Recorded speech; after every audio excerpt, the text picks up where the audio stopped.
Hi there. I'm so happy that you've joined us here at the Appleton Museum of Art. My name is Miss Deborah, and we are doing Meet the Masters. So today we're going to be doing, again, two artists, very different. We're going to do Marie Martinez. Was a world-renowned potter and is still considered one of the most renowned potters in the world. The other artist that we will be talking about next will be Alexander Calder, and he's one of my personal favorite artists.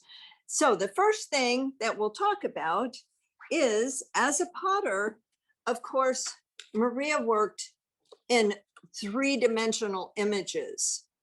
Well, we're not able to do that this morning because we could make a pot, but we would not be able to achieve the firing technique. That's what she developed that made her work so distinctive and so unique. But we can use her inspiration to design a two-dimensional. The thing that's most unique about her pieces is basically a black background with a different shade of black that's achieved through the firing. Now we can achieve a look like that with black paper and a pencil. You can draw out the whole thing, or remember, so that it's symmetrical and to keep it easy, you can fold your paper in half and draw just half of the design. By folding it in half, when you cut it, you'll end up with, of course, both sides. Okay, so I have my template. Now there's a reason why we're using a template first, because we're going to work out a design. So I saved the sketch that I made for this piece here. The reason that I saved it and that I wanted to talk about it is because when you're drawing on the surface, of course, your pencil is gray. Those areas that you color in are going to be gray, but your background is going to be black. So sometimes you have to think a little more carefully about how you're going to apply this color on the black surface, because if I start filling it in, it's not going to show the black. So to help me think through it, I took a black marker and I just made some X's, because I remember in my design, I want this to be gray, but this to be black, and the same around here, because that's what's actually going to define my design. Now, like I said, I'm not going to worry too much about it being perfect because it's a sketch. This will be I'll even put it on here. This is my sketch page. This is where I'm thinking. So if I make a design and I decide, I don't exactly like that, I can change it because it's my sketch. Then I'll be ready to transfer it to my black paper. So, okay, let me just think here for a second. What kind of patterning? I am going to start with a little pencil here just so I can think. And then I'll go back and do it in marker so that you can more readily see it. Now I've got a start here of a design, and I'm going to remember that this area that is white on my paper is actually going to be black, and the area that I'm going to color in, and here I'm using the side of my pencil, so I can not only do this quickly, but I get a little darker coverage there. This area is what's going to be gray. So I've started my design and I'm using some curves and some nice natural type shapes, thinking maybe sunrises or sunsets or hills in the distance. Once I have a start, and I'm starting at the bottom because it just gives me a better idea of how my base is going to develop. Okay, I think we've got a design to go here. Okay, so here's my sketch. This is my pattern. So I'm going to stick with this pattern. I'm pretty happy with it. If I needed to make any changes, now would be the time that I could do that. Now, another thing, and what I did on my black paper is I cut it out and mounted it onto another piece of paper so that it showed up really well. So if there's a little spot that, oh gosh, that's not perfect, it doesn't matter, you're going to cut it out. Okay, let's see.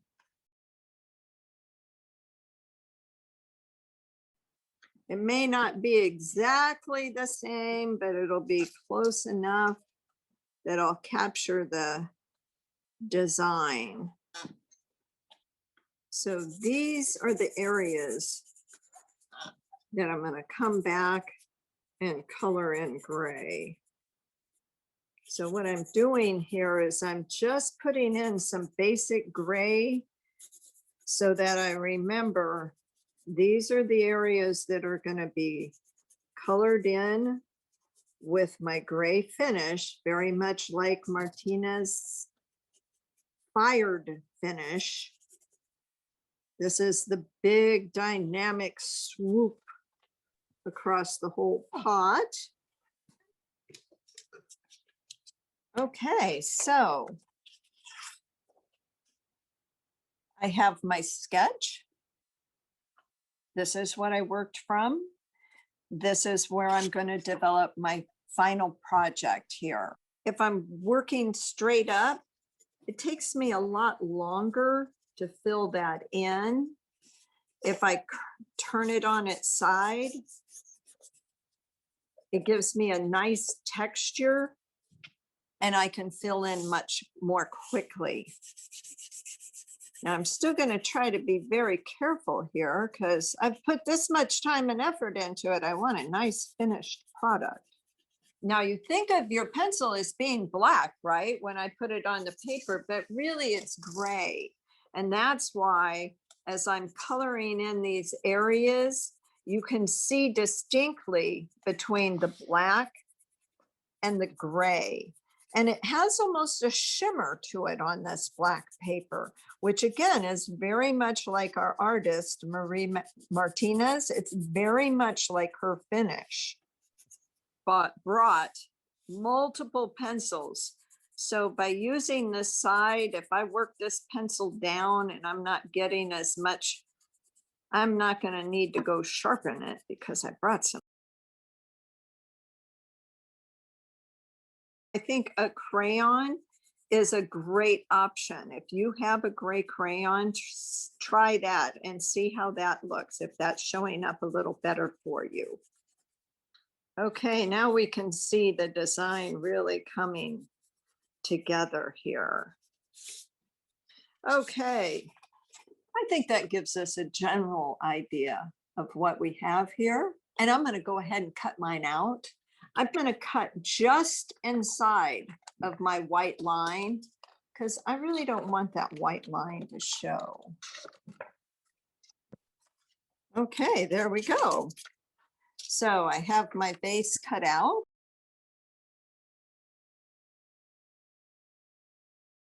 Just putting graphite on my hands.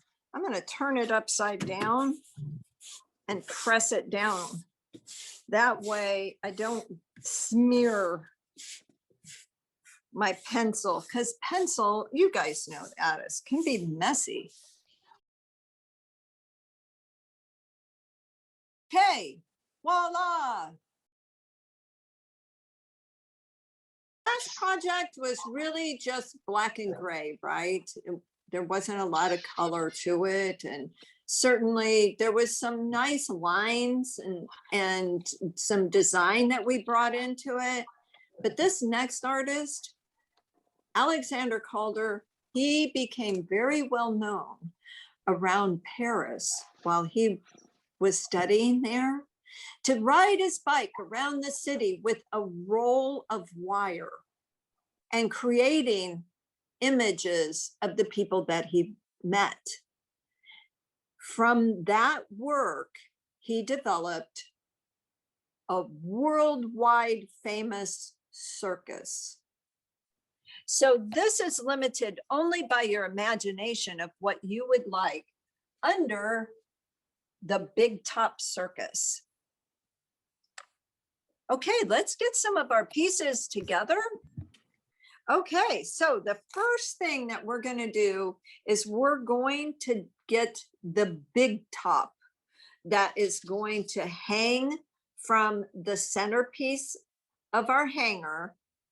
And not only does it represent the big top in traditional red and white colors, but it hides some of the things that we're going to hang here. So as I mentioned, red and white are kind of the traditional colors that are used for a big top circus. So what I'm going to do is I'm going to cut strips from my red paper, and I'm going to glue them onto my white paper. And that will give me red and white, red and white, red and white stripes. Okay, so what I'm doing right now is I'm making little tick marks at 1 inch. So every inch has a little tick mark on both sides of my paper. The reason I did both sides is because now I'm going to come back and I'm going to draw a line. I will end up with 12 strips of paper. I probably won't need all of these. I'll probably only need 6. Because I'm working on a piece of white paper that I'm going to glue the red strips to, I know that every other one is going to be red. So I really only need to cut 6 of these. So I'll count out 1, 2, 3, 4, 5, 6. We'll see if this works. Okay, so I have my strips cut. I have my white paper. Now I also have ticks on my white paper. The reason for that, I'm not going to cut there, but I want to know where these go. So every other tick mark is going to have. Now I notice that it's not exactly to the edge. That's okay. We're going to cut it. So I'm just making sure that these are glued down nice and tight because I'm going to fold it in half. Now, if you're using liquid glue, you may want to let this dry for just a few minutes. I think we'll be okay. I'm going to fold it in half, line up my corners, press it down nicely. I want a pretty nice crease here. I'm being a little bit careful because it might not be 100% dry. Now we could leave it like this, or I'm going to take my scissors and just cut on the red strip and then the white strip, little triangle pieces out of it. So I end up with kind of a zigzag bottom.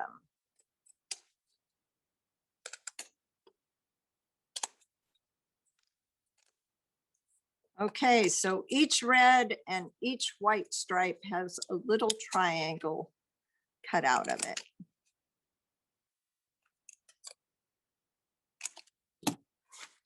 kind of finishes our edge off a little bit. Remember, when we're done, this is going to just hang over the top like that. So in the PowerPoint, we have some of the techniques already featured there for you. And you might want to practice it just a time or two so that you have the feel of how to do that. So some of these things here, I can start with this one here, is take your pencil, hold it down with your thumb, and we're just going to coil it. Slide it off your pencil, and I have a beautiful coil. Now this coil could be a beard for the bearded lady. It could be used as an element of clothing. We could pull it out a little bit. I left a little part right here. I could fashion a head here. I'm gonna twist this and pinch it.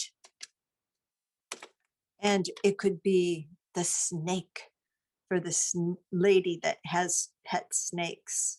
Okay, another technique, let's try pink, is to coil.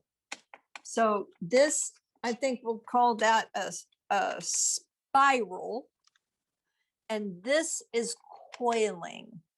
So I'm going to pinch the end between my forefinger and my thumb. I don't want it to go anywhere, so I have it pinched there. And then I'm going to turn it ever so slightly. I'm keeping it pinched. Open up, grab hold of it, pinch it, and turn. Open up my fingers, turn my hand a little bit, and keep pulling this around. I'll keep pulling it around as long as I want. Maybe I'll go, oh, I think that could be about halfway. Let's say that's about halfway. So I have a nice coil here. I'm going to start at the other end and do it again. So I make a little bend so I can grab hold of it between my forefinger and my thumb, and I start giving it a little twist to coil it up.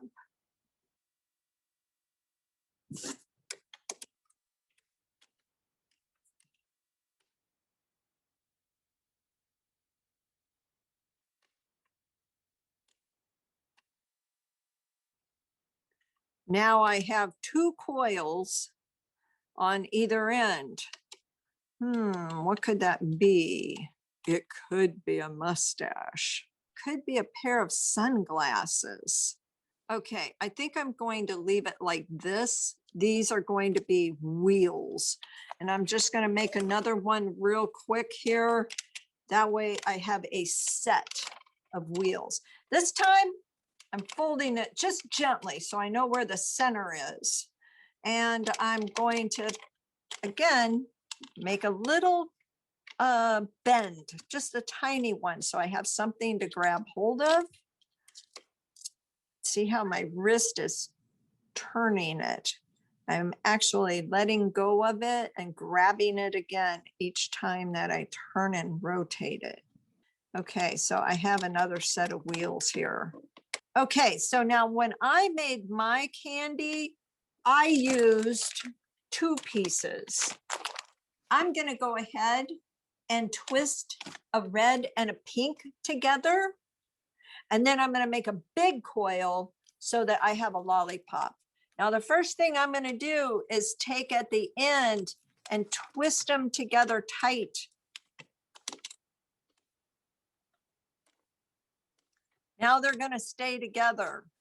Then I put it between my fingers, holding my thumb and forefingers to the front, and I twist it. I'm using my wrist to twist around. I'm holding on to it with my left hand. And this is allowing me to keep my twist pretty consistent. And it's pretty tight because I don't want it to come undone when I coil it up. Okay, these two pieces, I can just kind of pinch them together. Now I'm going to make a coil. So I'm starting, again, forefinger and my thumb. I'm coiling it around. I'm doing it, I guess this is a little tight because I don't want it to come undone. When I get to the end, I'm going to take this end. I'm going to put a little bend in it. And on the outside here, I'm going to run it right in the middle between the outer edge and the one coil before it. I've pushed it in there right to where the bend is. And then I'm going to bend this back, down and around to hold it tight. There we go. I'm missing something. I need a stem. So I'll just take the black here. I'm going to cut it in half. So when I do that, I'm going to put a little bend in it. Take my scissors, cut away from me, a little snip. It cuts easily. Now I bent it again so I know where the middle is. I can feel where it's a little bulky right there. That's where I pinched it together.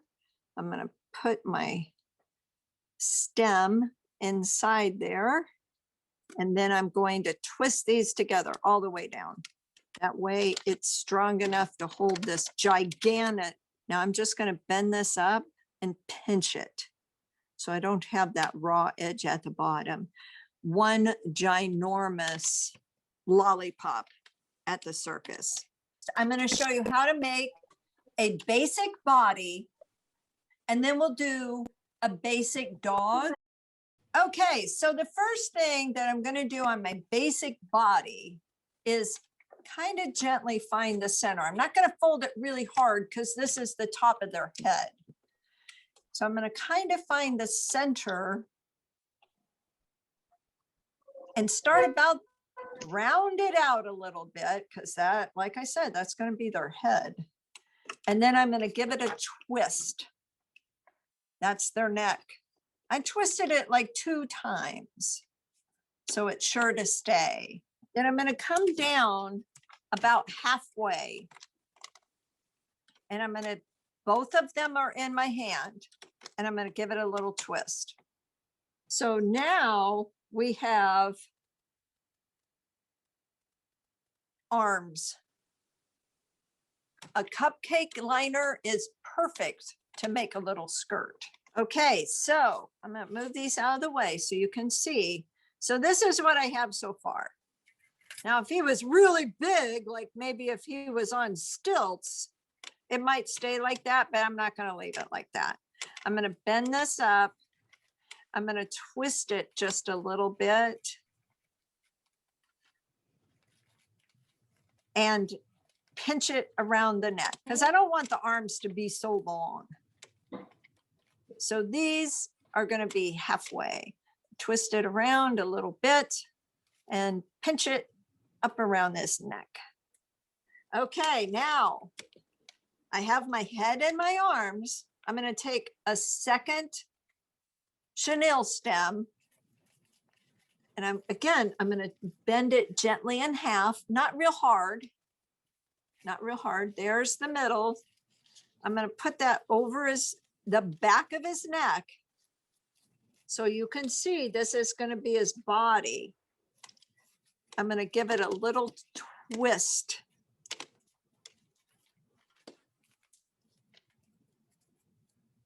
Now I twisted that pretty hard so that it doesn't flop around. I'm going to twist down so that, okay, this is the bulk of his body. And he's going to have nice long legs because he's going to be at the trapeze. There we go. That looks about right. And I'm just gonna bend it. Ta-da! And now he has feet. Now this is a very basic body shape, but with this, you can build all kinds of different characters. All right, so we might even want to take, this was the coil that I had before. I'm going to try to push it back together. I'm going to undo this if I can. Oh, I can. Going to wrap that back around. Okay, so I have my blue coil here. So what I'm going to do is I'm going to put the end right on the top of his head, and I'm going to twist it around and around and around. Keep that end going in there. Keep twisting it until I get it all twisted on. Whoops, now it's starting to come off. I don't want that. Get back on there. This I can just twist around this way now. Because he has some crazy blue hair. There you go. Okay. And once you know how to make a little dog, then you can make other images, other lions, or maybe giving longer legs, and you can make a horse. Okay. On your screen are the directions, and I'll walk through these. You need 2 pipe cleaners to start with. I'm going to take my first pipe cleaner.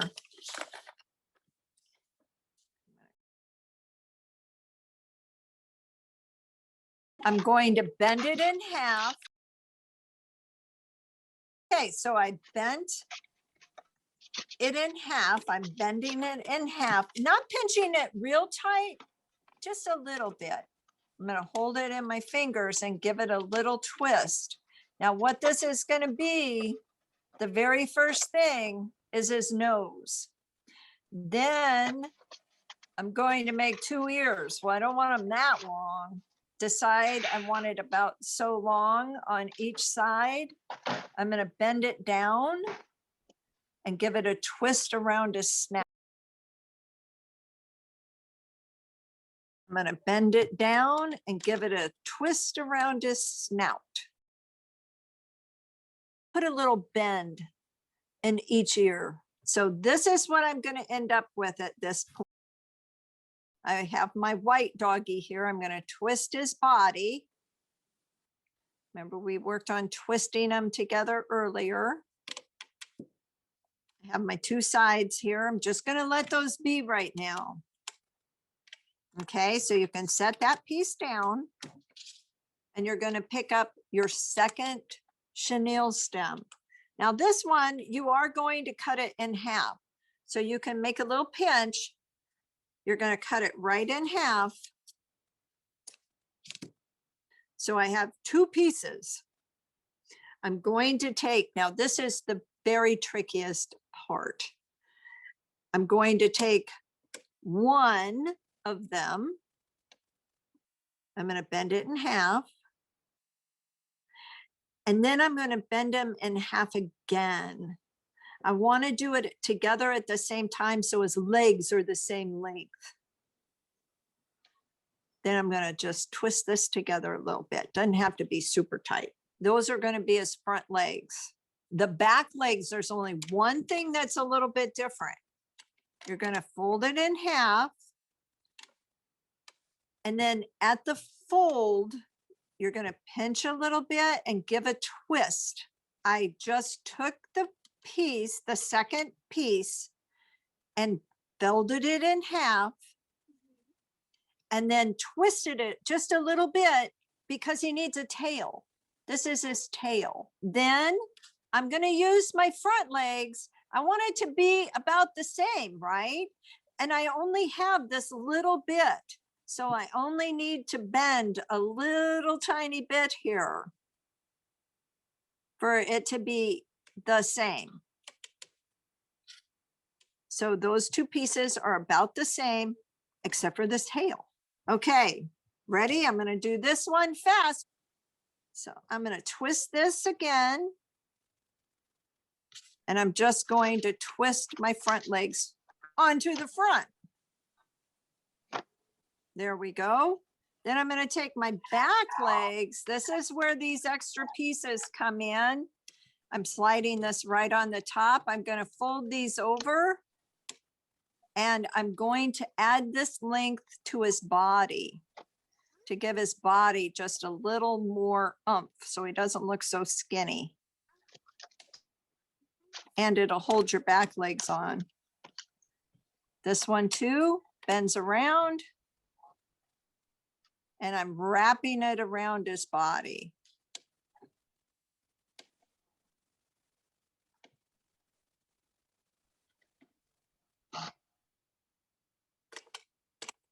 Get his front legs down. There we go.